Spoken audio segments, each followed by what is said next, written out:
Good evening, ladies and gentlemen. It's 7 p.m. on December 16th. This is the Wayne Westland Board of Education meeting. I'd like, on behalf of the Board of Education, to welcome everyone here tonight. First item on our agenda is the Pledge of Allegiance to the flag, and I would like to welcome up Miss Grace Rose and Master Joy Dene to lead us in the pledge.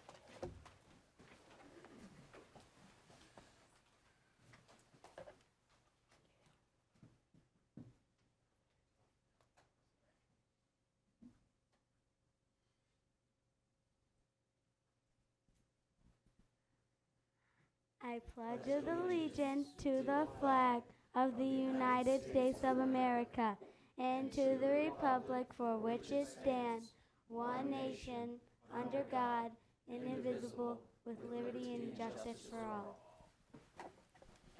I ask you both to stay right up here. I'm going to come down and talk to you.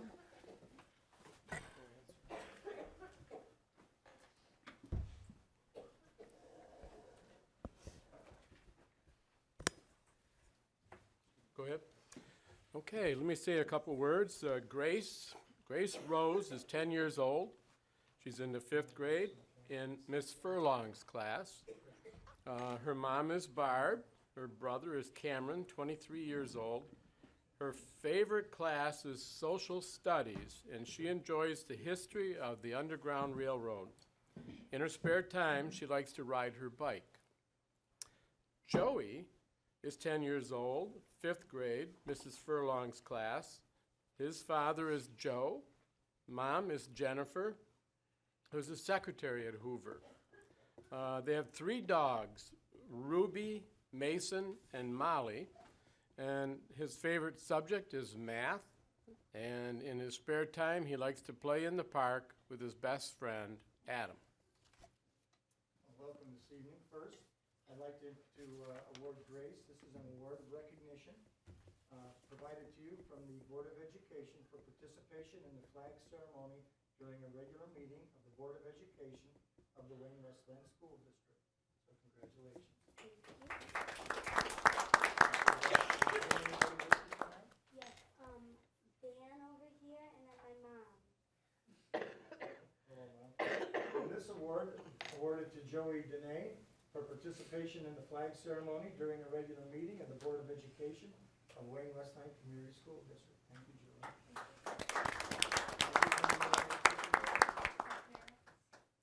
And I think we all know who your dad is, anyway. Is there anybody else that you brought? No. What about Mr. Beasley? Did you bring him? Yeah. Thank you, everyone. We look. Yeah, Miss Furlong. Oh, hi, Miss Furlong. Thank you. Would you like to come up here and get a picture taken? And what we'd like to do is anyone who would like to have their picture taken, it's a big night for the kids, to come on and stand right in front of the podium here. We'll take your picture as well. Come on this way.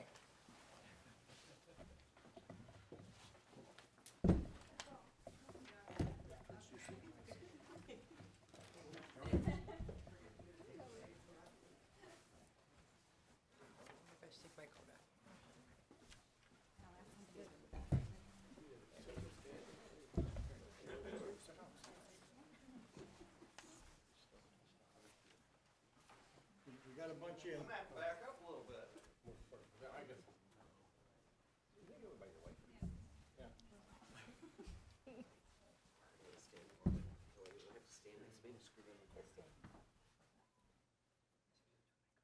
Perfect. Everyone say cheese. Thank you. And thank you. Good job. Good job. Hey, Joy.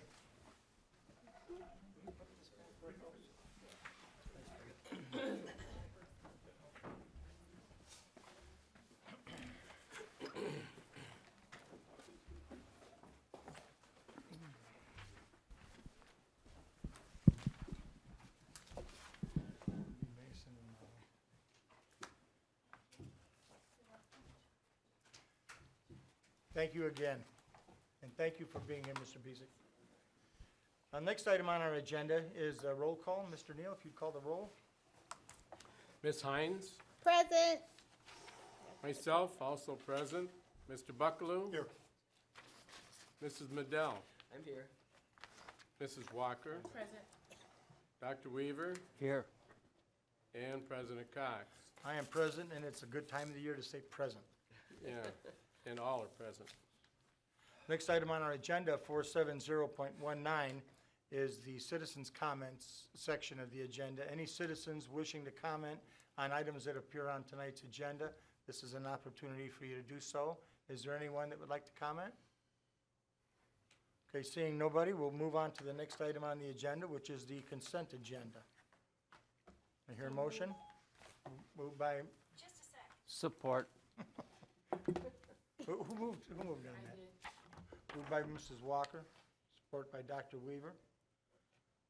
Any discussion? Roll call vote?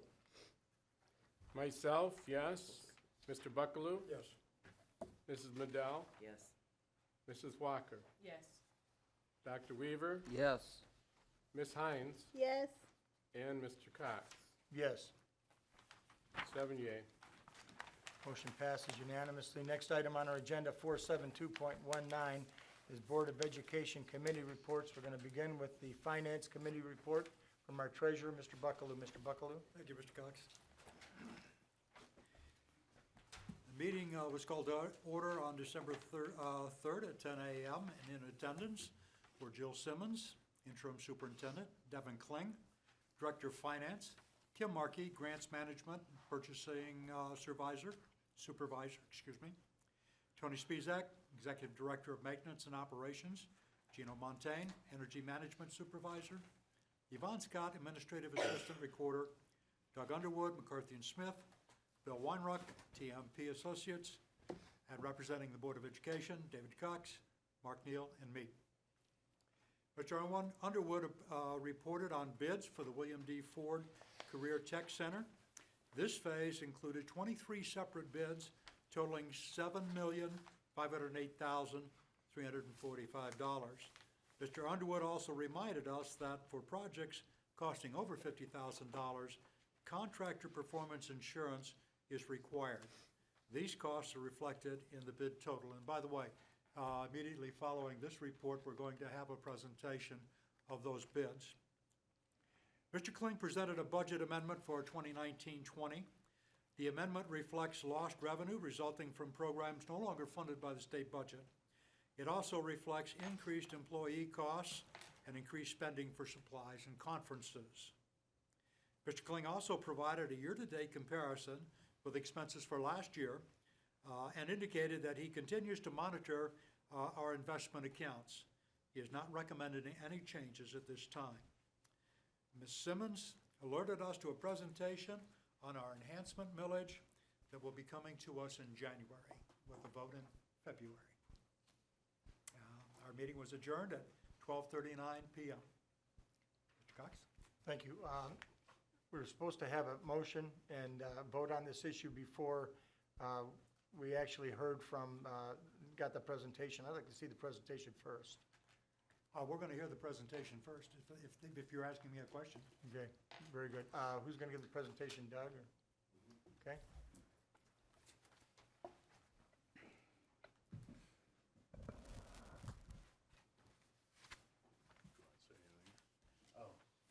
Well, I think, we got a motion on it after the presentation? I want to hear the presentation before we vote. Perfect. Right. So, as Mr. Buckaloo indicated, we took bids for the Ford Votech project.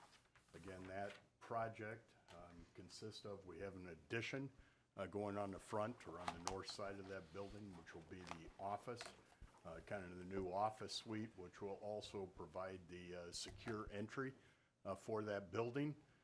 Where the current offices are right now, we'll kind of expand that north wing for the, as a banquet center to kind of, I guess, further enhance the culinary arts. We're totally redoing the culinary arts kitchen area, and then we are also remodeling back where the med tech is, and then doing miscellaneous remodeling.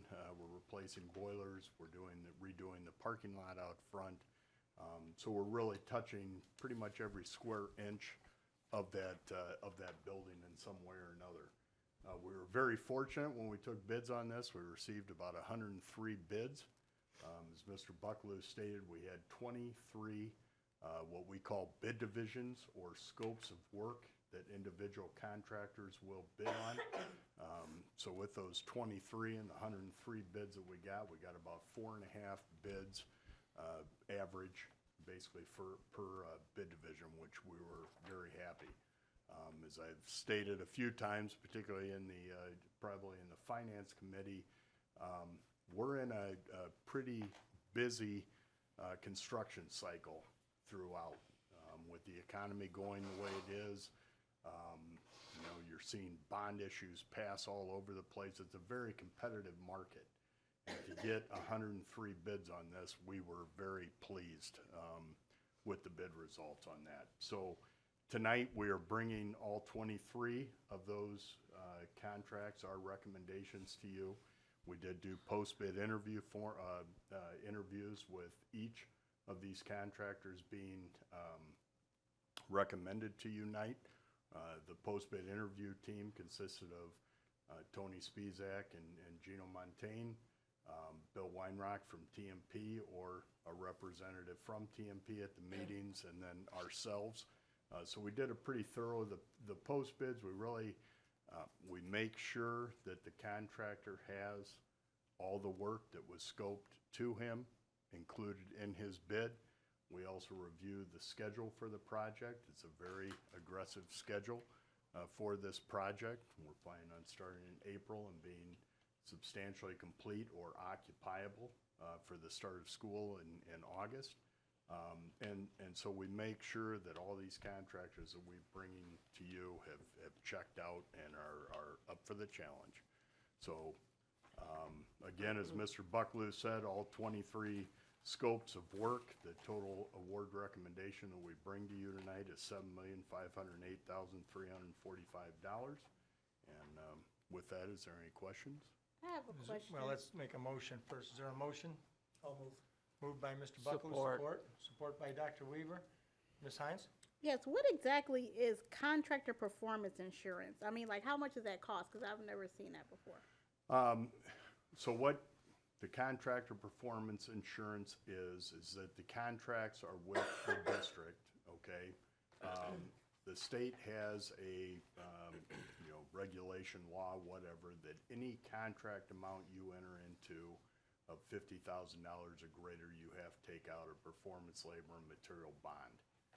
Basically, all that means is if the contractor defaults on his contractor or on his contract, we can now go to the bonding company on your behalf, and the bonding company picks up the remaining part of that contract, be it finding somebody to complete the work, or typically the way it works is we'll find somebody to complete the work for that. The bonding company picks up the tab basically from that bond.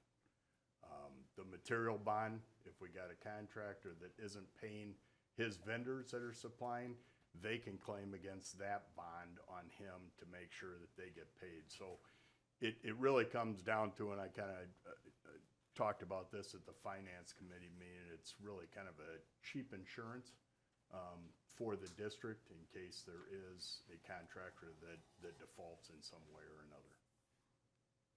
Further discussion? One more question. Is it mostly union contracts, like that's going to be doing a lot of the works for us, or how does that work? We're about a 50-50 split. Mr. Bucklew? Yeah, I think a couple months ago, you brought in some drawings of what the career check facility is going to look like once everything is said and done.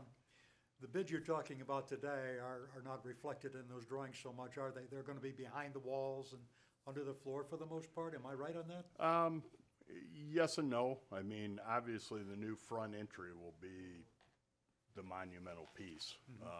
We are replacing all the exterior doors around the entire building. We're replacing all the windows around the exterior of the building. Now, when you walk in, you'll not only see the offices, but where the round commons area is right now will be kind of a whole new, you know, student center or kind of area for them to gather, and you'll notice a difference when you walk in the front doors, definitely. Okay, thank you. Further discussion, Mrs. Mandel? I just had a question.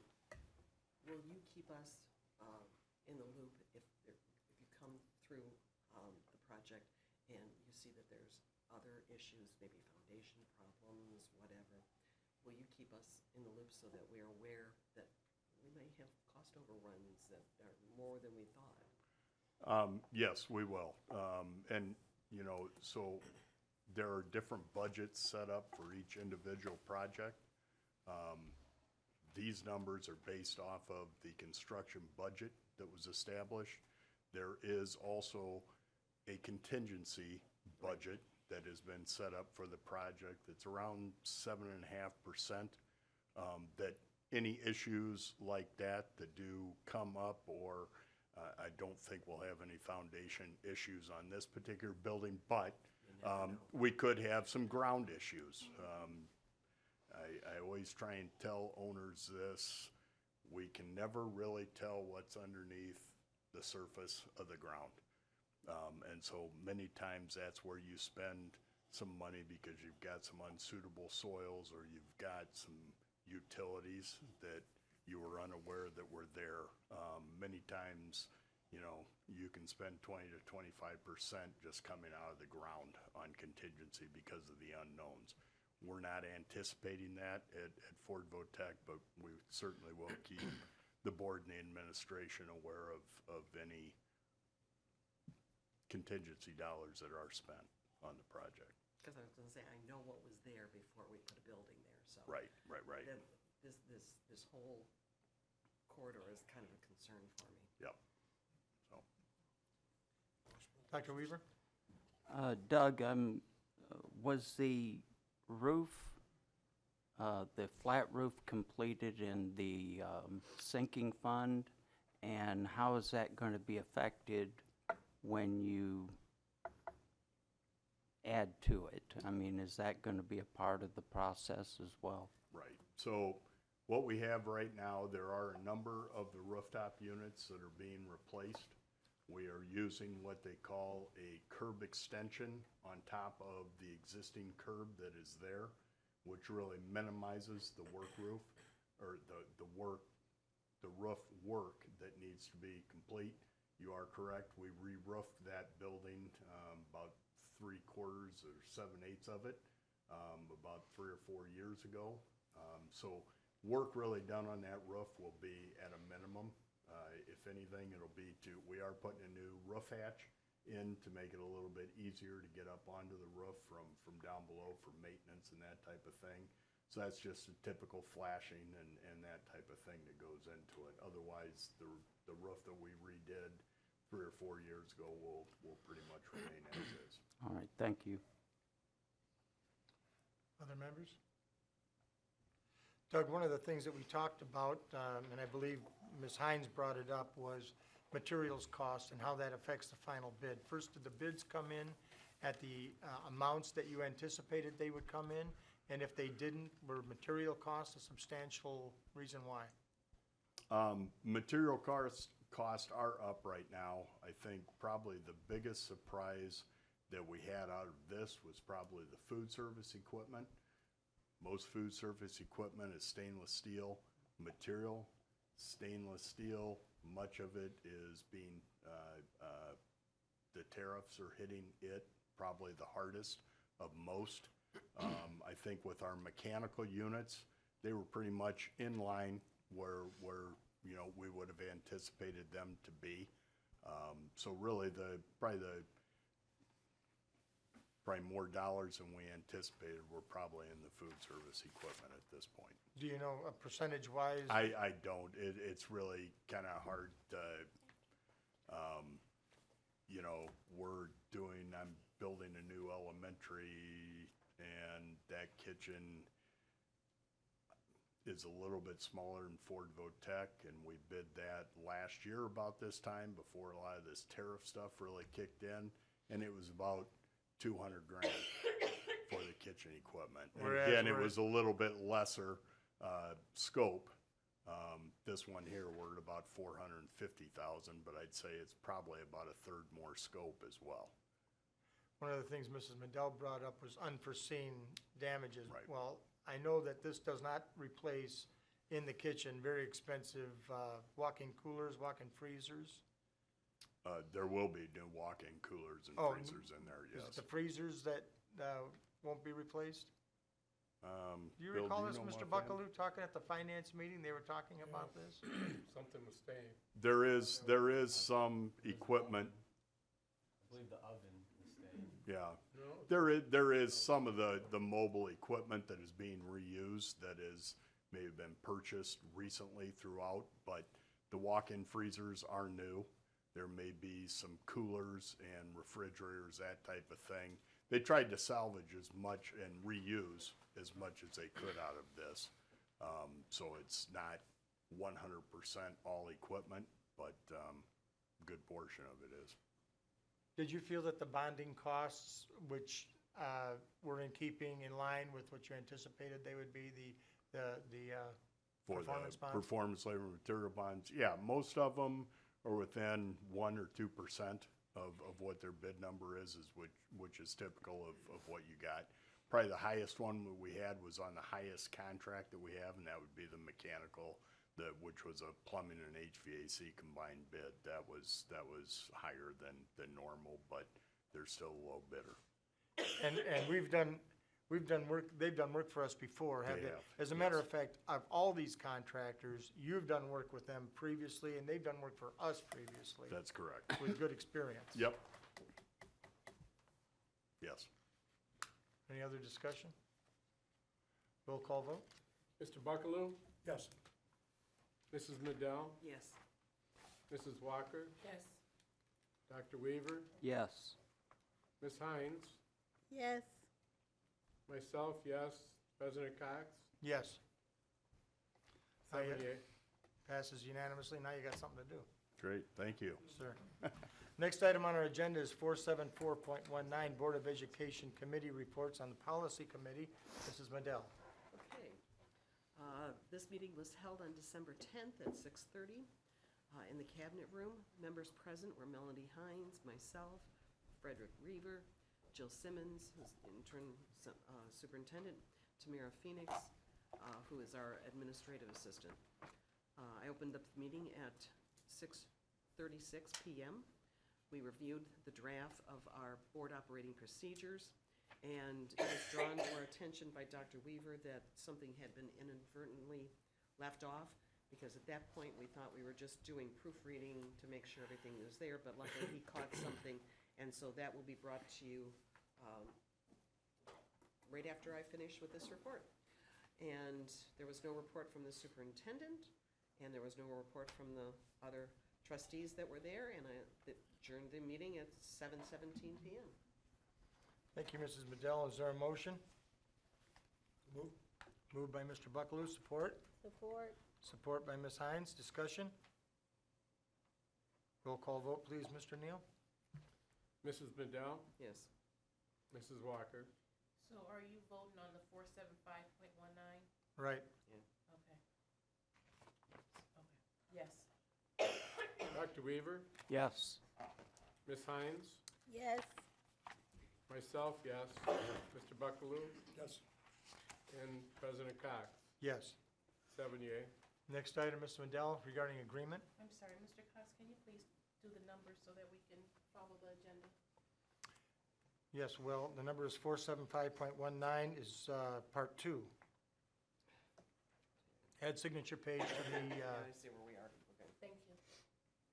One of the things that when we do complete something like bylaws or policies, procedures, is that we all sign off on it. And since this is a board operating procedures, that is subject to us committing to following in the future, there will be a signature page added to the back for us to sign. okay. Is there a motion? So moved.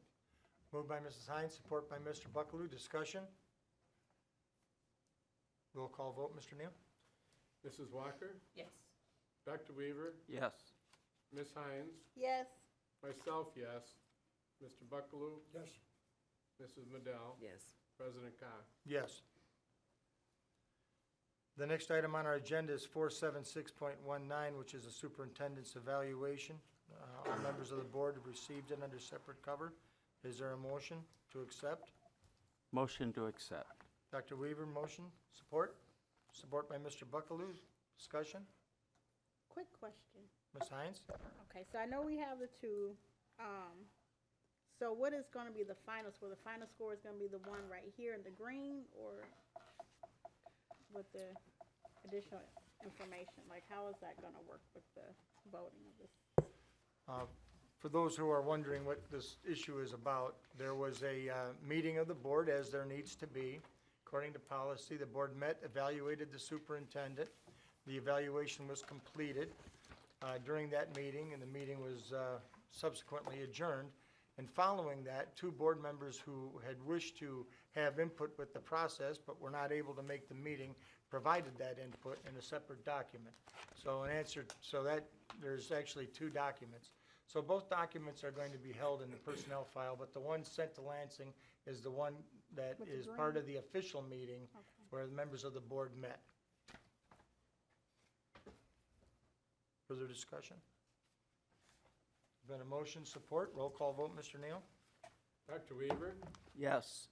Ms. Hines, Yes. myself, yes. Mr. Buckaloo, Yes. Mrs. Madell, Yes. Mrs. Walker, Yes. and President Cox. Yes. 7 yea. 477.19, the Superintendent Services Search Contract with the Michigan Leadership Institute. Is there a motion? So moved. Moved by Dr. Weaver, support? Support. Support by Mrs. Madell. Is there discussion? Roll call vote, Mr. Neal? Ms. Hines, Yes. myself, yes. Mr. Buckaloo, Yes. Mrs. Madell, Yes. You don't get it that quickly. Nice try. Mrs. Walker, Yes. Dr. Weaver, Yes. and President Cox. Yes. 7 yea. Next item on the agenda is 478.19. According to board procedure, the secretary, Mark Neal, will take this opportunity to poll board members as to their interest in serving in officer positions in the year 2020. Mr. Neal? So, there might be a little confusion in the language in the policy, possibly. But nevertheless, what we're gonna do is I'll ask each of you at an open meeting to state your consideration, or request for consideration for any position on the board, or the current position you may hold, or whatever you wish to state. And this is by alphabetical order, and if I could refer to Mr. Buckaloo first. Thank you. Yeah, I'm willing to serve in any capacity the board deems appropriate. I would be most happy to serve again as treasurer. Okay. And President Cox. I would like to serve as president in the year 2020. Ms. Hines. I would serve as any capacity that the board wishes, but I would like to continue as vice president. Any but preference to vice president. Mrs. Madell. I will serve in any capacity that the board deems. Okay. Myself, I prefer to serve as secretary, continue to serve as secretary. Mrs. Walker. I'm happy to serve at the board's discretion. Any position? And Dr. Weaver. I'll be happy to serve at the board's pleasure, any position. Okay. Just to codify that, when we're done, I'll send a note around to what everyone has said, so you all have it in writing. Thank you, Mr. Neal. Next item on the agenda, 479.19, is the Head Start Monthly Report. Mrs. Madell. In front of you, as required by federal law, you have received actually 2 months' worth of financial reports from the Head Start program for October and November. Move to accept Mrs. Madell's report. Motion by Mrs. Walker, support? Support. Support by Ms. Hines. Is there discussion? Roll call vote, Mr. Neal? Memento here. Let's see, Mr. Buckaloo, Yes. Mrs. Bedell, Yes. Mrs. Walker, Yes. Dr. Weaver, Yes. Ms. Hines, Yes. myself, yes, and President Cox. Yes. 7 yea. Next item on our agenda, 481.19, citizens' comments on items that do not appear on the agenda. Is there any citizens in the audience that would like to address the board on non-agenda items? Are we skipping 480.19? Yeah, Superintendent. we are. Superintendent's I report. guess you even had less than you thought. Sorry, we're gonna go to 480.19. Thank you, Mrs. Walker. Superintendent's comments, Ms. Simmons. Great. Thank you, Mr. President. There have been a lot of great things happening in the district this past month. Most of our schools have had holiday concerts or special events and participated in a variety of community service projects. The John Glenn High School DECA students have collected items to make care packages for military members serving overseas who are not able to be home with their families for the holidays. They sent a total of 19 boxes to Afghanistan, Syria, and Japan. And thank you to our generous students for this. Our transportation department held a very successful Stuff the Bus event.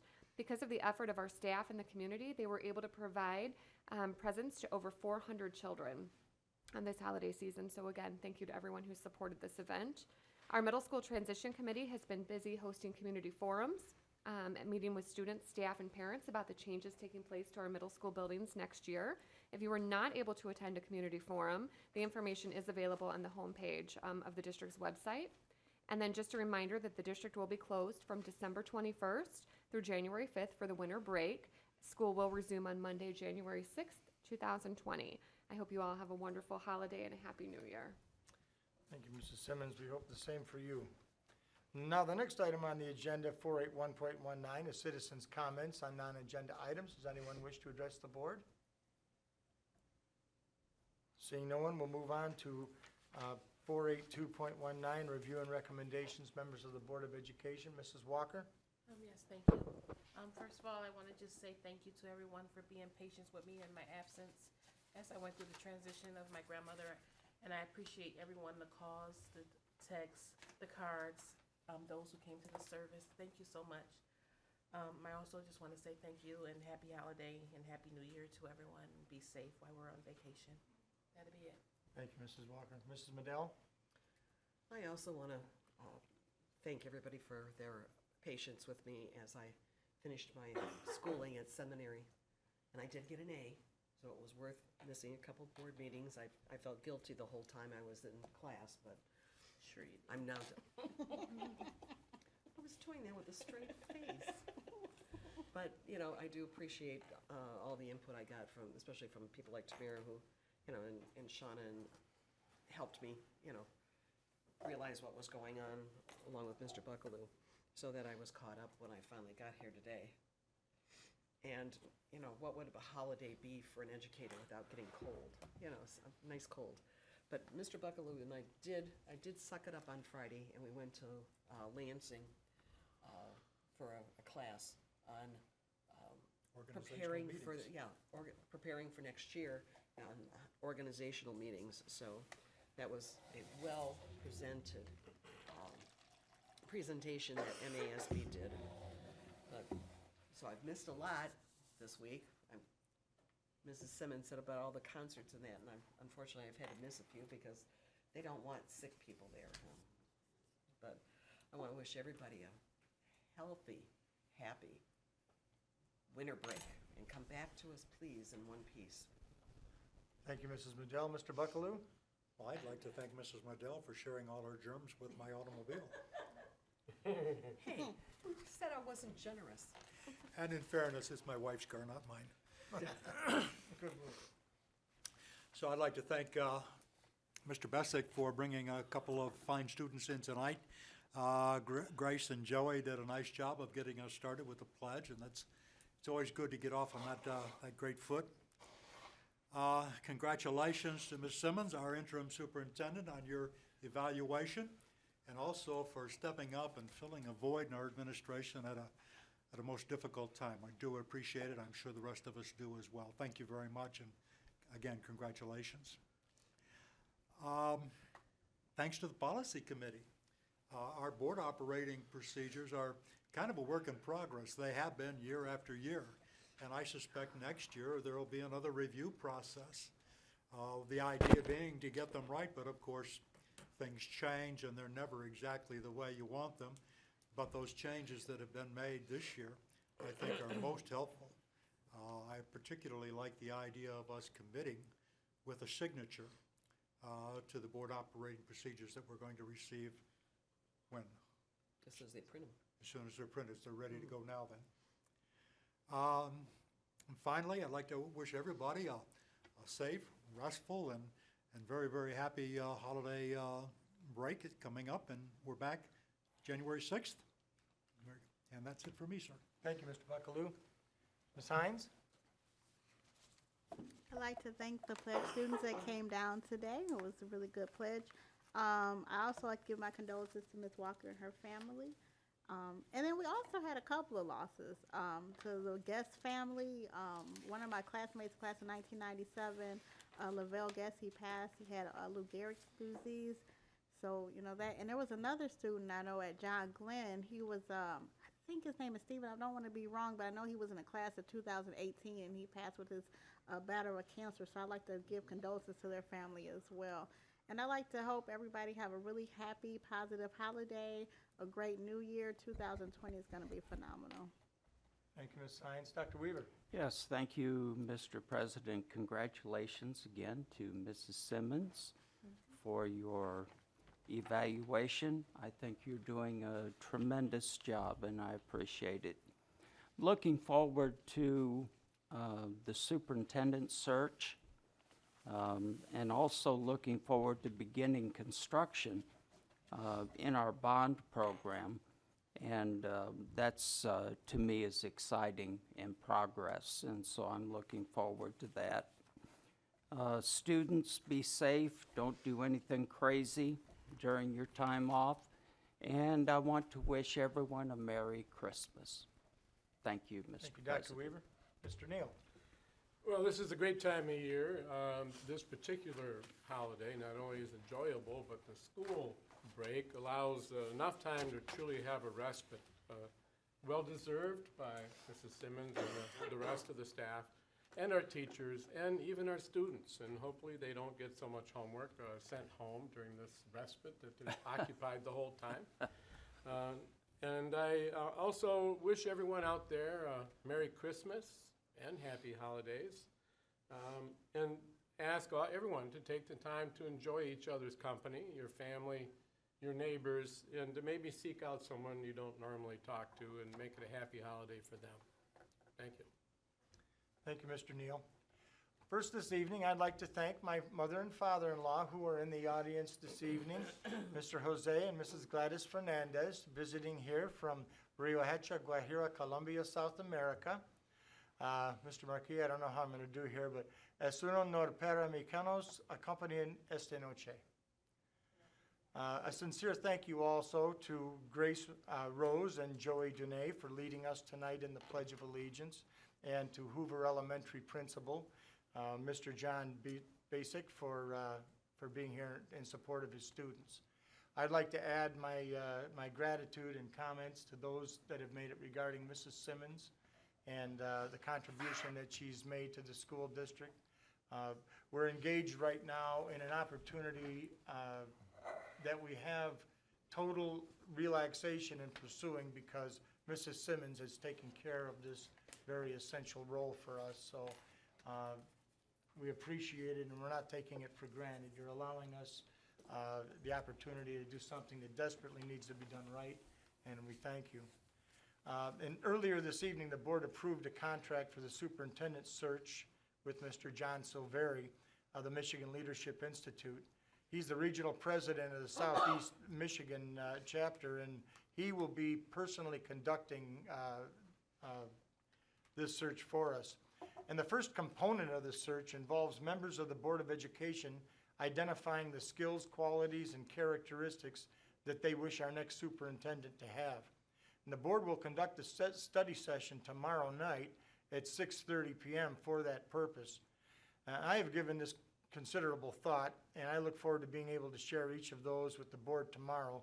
But the first and foremost of these qualities and attributes is the highest level of personal integrity, such that they would inspire trust and accountability in others and promote a professional and positive environment for all of our employees.